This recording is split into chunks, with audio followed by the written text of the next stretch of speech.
High friends, ಎಲ್ಲರಿಗೂ ನಮಸ್ಕಾರ. Welcome to Naveen's coding corner YouTube channel. So ಈ ಒಂದು ಕಂಪ್ಲೀಟ್ ಸೀರೀಸ್ ಬಂದು ರಿಯಾಕ್ಟ್ JS ಬಗ್ಗೆ ಆಗಿರುತ್ತೆ. ಅದರಲ್ಲಿ ಈ ಸೆಷನ್ ಬಂದು ಯೂಸ್ ಎಫೆಕ್ಟ್ ಅಂತ ಒಂದು ಹುಕ್ ಇದೆ, ಆ ಹುಕ್ ಬಗ್ಗೆ.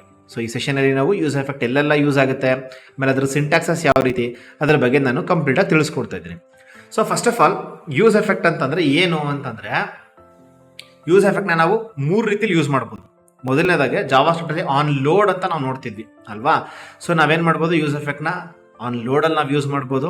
ಎರಡನೇದಾಗಿ ಯೂಸ್ ಎಫೆಕ್ಟಲ್ಲಿ ಈಗ ನನ್ನ ಹತ್ರ ಒಂದು ಸ್ಟೇಟ್ ಇದೆ, ಆ ಸ್ಟೇಟ್ ವ್ಯಾಲ್ಯೂ ಯಾವಾಗೆಲ್ಲ ಚೇಂಜ್ ಆಗುತ್ತೆ ಅವಾಗೆಲ್ಲ ನಮ್ಗೆ ಏನಾಗಬೇಕು, ಯೂಸ್ ಎಫೆಕ್ಟ್ ಟ್ರಿಗರ್ ಆಗಬೇಕು. ಅದನ್ನ ಕೂಡ ಯೂಸ್ ಮಾಡ್ಬೋದು. ಆ ಥರ ಕೂಡ ನಾವೇನು ಮಾಡ್ಬೋದು, ಅದನ್ನ ಯೂಟಿಲೈಸ್ ಮಾಡ್ಕೋಬೋದು. ಮೂರನೇದು, ಇಡೀ ಅಪ್ಲಿಕೇಶನಲ್ಲಿ ಅಥವಾ ಇಡೀ ಕಾಂಪೋನೆಂಟಲ್ಲಿ ಯಾವುದೇ ವ್ಯಾಲ್ಯೂ ಚೇಂಜ್ ಆದರೂ ನಮ್ದು ಯೂಸ್ ಎಫೆಕ್ಟ್ ಟ್ರಿಗರ್ ಆಗಬೇಕು. ಸೊ ಆ ಸಿನಾರಿಯಲ್ಲಿ ನಾವೇನು ಮಾಡ್ಬೋದು, ಅದನ್ನು ಯೂಸ್ ಮಾಡ್ಕೋಬೋದು. ಬಟ್ ಮೇಜರ್ ಆಗಿ ಕಂಪ್ನಿಗಳಲ್ಲಿ ಆಗಲಿ ರಿಯಲ್ ಟೈಮಲ್ಲಿ ಆಗಲಿ 2 ರೀತಿ ಯೂಸ್ ಮಾಡ್ತೀವಿ. ಒಂದು ಏನಂದ್ರೆ ಆನ್ ಲೋಡಲ್ಲಿ, ಅಥವಾ ಯಾವುದೇ ಒಂದು ಸ್ಟೇಟ್ ಅಪ್ಡೇಟ್ ಆದಾಗ ಅಥವಾ ಪ್ರಾಪ್ಸ್ ಅಪ್ಡೇಟ್ ಆದಾಗ. ಪ್ರಾಪ್ಸ್ ಅನ್ನೋದು ಹೇಳ್ತೀನಿ ಏನು ಅಂತ, ಅದು ಅಪ್ಡೇಟ್ ಆದಾಗ ಮಾತ್ರ ನನಗೆ ಏನಾಗಬೇಕು, ಯೂಸ್ ಎಫೆಕ್ಟ್ ಟ್ರಿಗರ್ ಆಗಬೇಕು. ಅದನ್ನು ನಾವು ಯೂಸ್ ಮಾಡ್ತೀವಿ. ಎನಿ ಟೈಮ್ ಕಾಂಪೋನೆಂಟಲ್ಲಿ ಯಾವುದೇ ಒಂದು ವ್ಯಾಲ್ಯೂ ಚೇಂಜ್ ಆದರೂ ಟ್ರಿಗರ್ ಆಗಬೇಕು ಅನ್ನೋದು ಆಲ್ಮೋಸ್ಟ್ ನಾವೆಲ್ಲೂ ಯೂಸ್ ಮಾಡಲ್ಲ. ಓಕೆನಾ. ಸೊ ಮೊದಲನೇದಾಗಿ ಯೂಸ್ ಸ್ಟೇಟ್ನ ಯಾವ ರೀತಿ ಇಂಪೋರ್ಟ್ ಮಾಡ್ಕೊಳ್ಳೋದು ಅಂತ ಹೇಳಿದ್ರೆ, same as usual use state ಥರನೇ ನಾವು ಯೂಸ್ ಎಫೆಕ್ಟ್ನ ಕೂಡ ನಾವೇನು ಮಾಡ್ತೀವಿ, ಇಂಪೋರ್ಟ್ ಮಾಡ್ತೀವಿ. ಯೂಸ್ ಎಫೆಕ್ಟ್ ಇದಾಯ್ತಾ. ಇದಾದಮೇಲೆ ನಾನೇನು ಮಾಡ್ತಾ ಇದ್ದೀನಿ, ಯೂಸ್ ಎಫೆಕ್ಟ್ ಅನ್ನೋದು ಒಂದು ಮೆಥಡ್. ಇದು 2 ಪ್ಯಾರಾಮೀಟರ್ನ ಎಕ್ಸ್ಪೆಕ್ಟ್ ಮಾಡುತ್ತೆ. ಮೊದಲನೇದಾಗಿ ಏನೋ ಒಂದು ಕಾಲ್ ಬ್ಯಾಕ್ ಫಂಕ್ಷನ್, ಎರಡನೇದಾಗೆ ಒಂದು ಡಿಪೆಂಡೆನ್ಸಿ ಅಂದರೆ ಸದ್ಯಕ್ಕೆ ನಾನು MTR ಅಂತ ಕೊಟ್ಟಿರ್ತೀನಿ. MTR ಕೊಟ್ಟಾಗ ಏನಾಗುತ್ತೆ ಅಂತಂದರೆ, ಯಾವಾಗ ಕಾಂಪೋನೆಂಟು ರೆಂಡರ್ ಆಗುತ್ತೆ, ಇಡೀ ಕಾಂಪೋನೆಂಟ್ ಯಾವಾಗ ರೆಂಡರ್ ಆಗುತ್ತೆ ಅವಾಗ ಮಾತ್ರ ಇದು ಟ್ರಿಗರ್ ಆಗುತ್ತೆ. ನಾವು ಜಾವಾಸ್ಕ್ರಿಪ್ಟಲ್ಲಿ ಆನ್ ಲೋಡ್ ಫಂಕ್ಷನಾಲಿಟಿ ನೋಡ್ತಿದ್ವಿ, ಇದನ್ನ ಅದೇ ರೀತಿ ನಾವು ಅಸ್ಯೂಮ್ ಮಾಡ್ಕೋಬಹುದು. ಫಾರ್ ಎಕ್ಸಾಂಪಲ್ ನಾನೇನು ಮಾಡ್ತಾ ಇದ್ದೀನಿ, ಆನ್ ಲೋಡ್ ಆದಾಗ ನನಗೇನಾಗೋ ಇದು ಅಪ್ಡೇಟ್ ಆಗು. ಸೊ ಆನ್ ಲೋಡ್ ಆದಾಗ ನನಗೇನಾಗೋ, ನಾನೇನು ಮಾಡ್ತಾ ಇದ್ದೀನಿ, ಇದನ್ನ 100 ಮಾಡ್ತಾ ಇದ್ದೀನಿ. ಸಿಂಪಲ್. ಈಗ ನಾನೇನು ಮಾಡ್ತೀನಿ, ಇದನ್ನ ರಿಫ್ರೆಶ್ ಮಾಡ್ತೀನಿ. ಆನ್ ಲೋಡ್ ಆದ ತಕ್ಷಣ ಏನಾಯ್ತು, 100 ಆಯ್ತು. ಇದನ್ನ ಫಾರ್ ಎಕ್ಸಾಂಪಲ್ ನಾನು ಒಂದು ಇಂಟರ್ವಲ್ ಕೊಟ್ಟಿರ್ತೀನಿ. ಓಕೆನಾ, ಒಂದು ಇಂಟರ್ವಲ್ ಕೊಟ್ಟಿರ್ತೀನಿ, ಸೆಟ್ ಟೈಮ್ ಔಟ್ ಕೊಟ್ಟಿರ್ತೀನಿ. ಅದು ಸೆಟ್ ಟೈಮ್ ಔಟ್ ಒಂದು 2 ಸೆಕೆಂಡ್ಸ್ ಆದ್ಮೇಲೆ ನನಗಿದು ನಿನ್ನ ಟ್ರಿಗರ್ ಆಗೋ ಅಂತ ನಾನು ಕೊಟ್ಟರೆ, ಫಾರ್ ಎಕ್ಸಾಂಪಲ್ ನಾನು ಇಲ್ಲಿ ಏನು ಮಾಡ್ತಾ ಇದ್ದೀನಿ, 2 ಸೆಕೆಂಡ್ಸ್ ಆದಮೇಲೆ ನನಗೆ ಟ್ರಿಗರ್ ಆಗೋ ಅಂತ ಕೊಡ್ತಾ ಇದ್ದೀನಿ. ಫಾರ್ಮ್ಯಾಟ್ ಮಾಡೋಣ. ಸೊ ಫಾರ್ಮ್ಯಾಟ್ ಆಯಿತು. ಇವಾಗ ನಾನೇನು ಮಾಡ್ತಾ ಇದ್ದೀನಿ, ರಿಫ್ರೆಶ್ ಮಾಡ್ತಾ ಇದ್ದೀನಿ. 2 ಸೆಕೆಂಡ್ಸ್ ಆಯಿತು. 2 ಸೆಕೆಂಡ್ಸ್ ಆದಮೇಲೆ ನಂಗೆ ಏನಾಯಿತು, 100 ಅಂತ ಚೇಂಜ್ ಆಯಿತು. ಇದು ಆನ್ ಲೋಡಲ್ಲಿ ನಾವು ಯೂಸ್ ಮಾಡ್ಬೋದು. ಸೊ ಆನ್ ಲೋಡಲ್ಲಿ ಬಿಟ್ಟರೆ ಏನೇನು ಯೂಸ್ ಮಾಡ್ಬೋದು ಇದರಲ್ಲಿ ಅಂತ ಹೇಳೋದಾದ್ರೆ, ಆಲ್ಮೋಸ್ಟ್ ಅಪ್ಲಿಕೇಶನ್ ಆನ್ ಲೋಡ್ ಆದಾಗ ನಾವೇನು ಮಾಡ್ತೀವಿ, ಈವೆಂಟ್ಸ್ನ ಟ್ರಿಗರ್ ಮಾಡ್ತೀವಿ. ಅಂದರೆ ಯಾವುದೋ ಒಂದು API ಟ್ರಿಗರ್ ಮಾಡಬೇಕು, ಆ ಥರದ್ದು ಏನಾದ್ರು ಒಂದು ಇದ್ದಾಗ ನಾವೇನು ಮಾಡ್ತೀವಿ, ಇದನ್ನು ಯೂಸ್ ಮಾಡ್ತೀವಿ. ಅಥವಾ ಆನ್ ಲೋಡಲ್ಲಿ ನಮ್ಗೆ ಯಾವುದೋ ಒಂದು ಫಂಕ್ಷನಾಲಿಟಿ ಆಗಬೇಕು, ಆ ಟೈಮಲ್ಲಿ ನಾನೇನು ಮಾಡ್ಬೋದು, ಇದನ್ನು ಟ್ರಿಗರ್ ಮಾಡ್ಬೋದು. ನಾನೇನು ಮಾಡ್ತೀನಿ, ಫಾರ್ ಎಕ್ಸಾಂಪಲ್ ಇದೇ ಒಂದು ಸೆಟ್ ಟೈಮ್ ಔಟ್ನ ನಾನೇನು ಮಾಡ್ತಾ ಇದ್ದೀನಿ, ಒಂದು ಫಂಕ್ಷನ್ ಒಳಗಡೆ ಬರೀತಿದ್ದೀನಿ.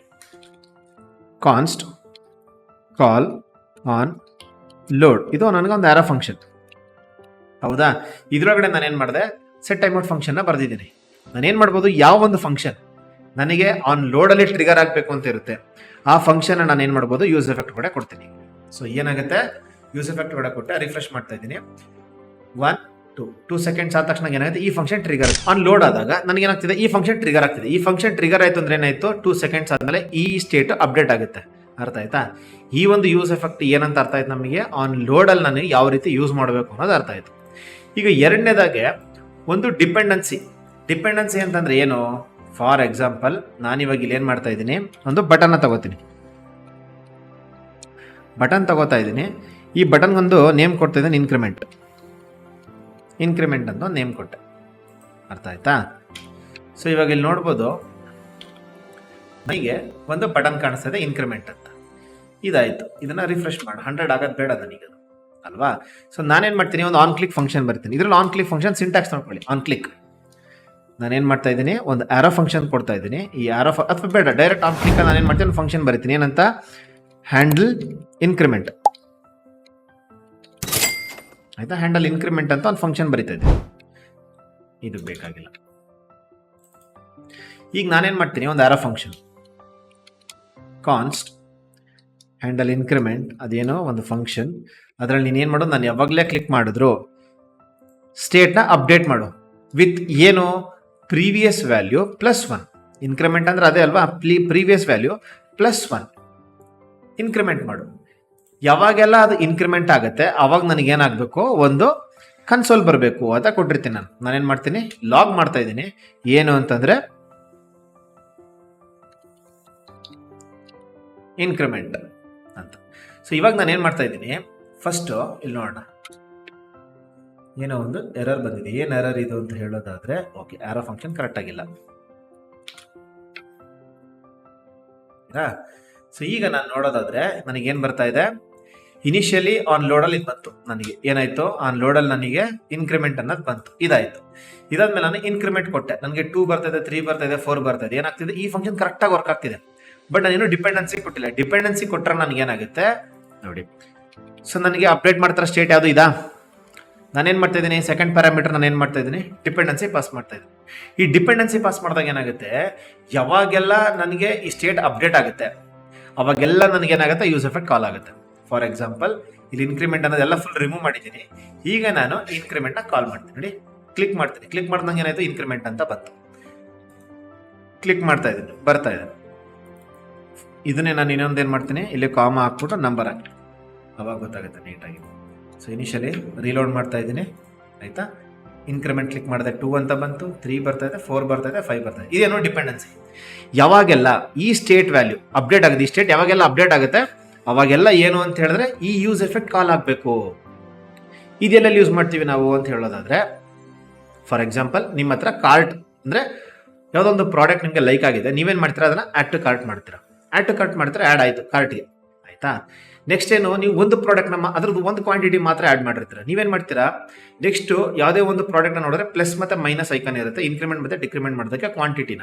ನೀವು ಪ್ಲಸ್ ಐಕನ್ ಮೇಲೆ ಕ್ಲಿಕ್ ಮಾಡಿದಾಗ ಏನಾಯ್ತು, ಇನ್ಕ್ರಿಮೆಂಟ್ ಆಯಿತು, ಅದರದ್ದು ಕೌಂಟ್ ಇನ್ಕ್ರಿಮೆಂಟ್ ಆಯ್ತು. ಇನ್ಕ್ರಿಮೆಂಟ್ ಆದ ತಕ್ಷಣ ಏನಾಗಬೇಕು, ಅದರದ್ದು ಪ್ರೈಸ್ ಕ್ಯಾಲ್ಕುಲೇಟ್ ಆಗಬೇಕು, ಆಯ್ತಾ. ಆಮೇಲೆ ಕೌಂಟರ್, ಯಾವುದು ಕಾರ್ಡ್ದು ಕೌಂಟರ್ ನಿಮ್ಗೆ ಏನಾಗಬೇಕು, ಇನ್ಕ್ರಿಮೆಂಟ್ ಆಯ್ತು, ಇದೆಲ್ಲ ಆಗಬೇಕು. ಇದು ಒಂದು ಎಕ್ಸಾಂಪಲ್ ಹೇಳ್ತಾ ಇರೋದು ನಾನು. ಆದಷ್ಟು ಫಂಕ್ಷನಾಲಿಟಿ ನೀವೇನು ಮಾಡ್ಬೋದು, ಈ ರೀತಿ ನೀವು ಬರೀಬೋದು. ಅರ್ಥ ಆಯ್ತಾ. ಯಾವಾಗ ಇನ್ಕ್ರಿಮೆಂಟ್ ವ್ಯಾಲ್ಯೂ ಚೇಂಜ್ ಆಯಿತು ಅವಾಗ ನನಗೇನಾಗಬೇಕು, ಪ್ರತಿಯೊಂದು ಸ್ಟೇಟ್ ಆಗ್ಬೋದು, ಎಲ್ಲ ಒಂದು ಫಂಕ್ಷನಾಲಿಟಿ ಟ್ರಿಗರ್ ಆಗಬೇಕು ಅಂತಿದ್ರೆ ಅದನ್ನ ನೀವು ಇಲ್ಲಿ ಏನು ಮಾಡ್ಬೋದು, ಬರೀಬೋದು. ಇದು ಒಂದು ಸಿಂಪಲ್ ಎಕ್ಸಾಂಪಲ್, ಆಯಿತಾ. ಇದೇ ಒಂದು ಸಿನಾರಿಯೋನ ಬೇರೆ ರೀತಿಯೂ ಹ್ಯಾಂಡಲ್ ಮಾಡ್ಬೋದು, ಬಟ್ ಜಸ್ಟ್ ಒಂದು ಎಕ್ಸಾಂಪಲ್ಗೋಸ್ಕರ ಹೇಳ್ತಾ ಇರೋದು ನಾನು. ಮೂರನೇದು ಏನು ಅಂತ ಹೇಳೋದಾದರೆ, ಇದೇ ಒಂದು ಯೂಸ್ ಎಫೆಕ್ಟ್ನ ನಾನು ಮತ್ತೆ ಕಾಪಿ ಪೇಸ್ಟ್ ಮಾಡ್ತಾ ಇದ್ದೀನಿ. ಇಲ್ಲಿ ಡಿಪೆಂಡೆನ್ಸಿ ಕೊಡೋದೇ ಇಲ್ಲ, ಏನು ಕೊಡೋದೇ ಇಲ್ಲ, ಆಯಿತಾ. ಇನ್ಕ್ರಿಮೆಂಟ್ ಅಥವಾ ಇಲ್ಲಿ ವಿತೌಟ್ ಡಿಪೆಂಡೆನ್ಸಿ ಅಂತ ಹಾಕಿರ್ತೀನಿ, ವಿತೌಟ್ ಅಂತ ಹಾಕಿದೆ, ಓಕೆನಾ. ಸೊ ಇಲ್ಲಿ ನೋಡ್ಬೋದು, ಈಗ ನಾನು ಎಷ್ಟೋ ರಿಫ್ರೆಶ್ ಮಾಡ್ತೀನಿ. ವಿತೌಟ್ ಅನ್ನೋ ನನಗೆ 2 ಸಲ ಕಾಲ್ ಆಗಿದೆ, ಆಯಿತಾ. ಇನ್ಕ್ರಿಮೆಂಟ್ ಆಯಿತು, ಇನ್ಕ್ರಿಮೆಂಟ್ ಆದ ತಕ್ಷಣ ಕಾಲ್ ಆಗುತ್ತೆ. ನೋಡಿ, ಏನೊಂದು ಚೇಂಜಸ್ ಮಾಡ್ತಾ ಇಲ್ಲ, ಸುಮ್ಮನೆ ಅದು ಕಾಲ್ ಆಗ್ತಾನೆ ಇರುತ್ತೆ. ಒಂದ್ಸಲ ಪೇಜ್ ರಿಫ್ರೆಶ್ ಮಾಡೋದನ್ನ ನನಗೆ ಕಾಲ್ ಆಯಿತು. ಇವಾಗ ನಾನೇನು ಮಾಡಿದೆ, ಎಲ್ಲ ಕ್ಲಿಯರ್ ಮಾಡ್ತಾ ಇದ್ದೀನಿ, ಇನ್ಕ್ರಿಮೆಂಟ್ ಕೊಡ್ತೀನಿ, ಕಾಲ್ ಆಗುತ್ತೆ. ಇದೊಂದೇ ಅಂತಲ್ಲ, ಬೇರೆ ಕಾಂಪೋನೆಂಟಲ್ಲಿ ಏನೇ ಒಂದು ಸಣ್ಣ ಪುಟ್ಟ ಚೇಂಜಸ್ ಆದ್ರೂ ಇದೇನಾಗ್ತಾ ಇರುತ್ತೆ, ಯಾವಾಗಲೂ ಟ್ರಿಗರ್ ಆಗ್ತಾನೆ ಇರುತ್ತೆ. 10 ಸಲ ಏನೋ ಬೇರೆ ಒಂದು ಚೇಂಜಸ್ ಆಯ್ತು ಅಂದರೆ 10 ಸಲ ಟ್ರಿಗರ್ ಆಗುತ್ತೆ. ಸೊ ಆ ರೀಸನಿಂದ ಇದನ್ನು ನಾವು ಆಲ್ಮೋಸ್ಟ್ ಯಾರೂ ಯೂಸ್ ಮಾಡಲ್ಲ, ಓಕೆನಾ. ನಾವು 2 ರೀತಿ ಯೂಸ್ ಮಾಡ್ತೀವಿ. ಮೊದಲನೇದೇನೋ ಆನ್ ಲೋಡು, ಎರಡನೇದು ವಿತ್ ಡಿಪೆಂಡೆನ್ಸಿ. ಇದಾಗಿತ್ತು ಯೂಸ್ ಎಫೆಕ್ಟ್ ಬಗ್ಗೆ. ಸೊ ಈ ಒಂದು ವಿಡಿಯೋ ನಿಮ್ಗೆ ಇನ್ಫಾರ್ಮೇಟಿವ್ ಆಗಿತ್ತು ಅಂತ ಅನ್ಸಿದ್ರೆ ಈ ವಿಡಿಯೋನ ಲೈಕ್ ಮಾಡಿ, ಶೇರ್ ಮಾಡಿ, ಹಾಗೆಯೇ ಚಾನಲ್ನ ಸಬ್ಸ್ಕ್ರೈಬ್ ಮಾಡಿ. ಈ ವಿಡಿಯೋ ನಿಮಗೆ ಇನ್ಫಾರ್ಮೇಟಿವ್ ಆಗಿತ್ತು ಅಂತ ಅನ್ಸಿದ್ರೆ ದಯವಿಟ್ಟು 10 ರೂಪೀಸ್ ಡೊನೇಟ್ ಮಾಡಿ.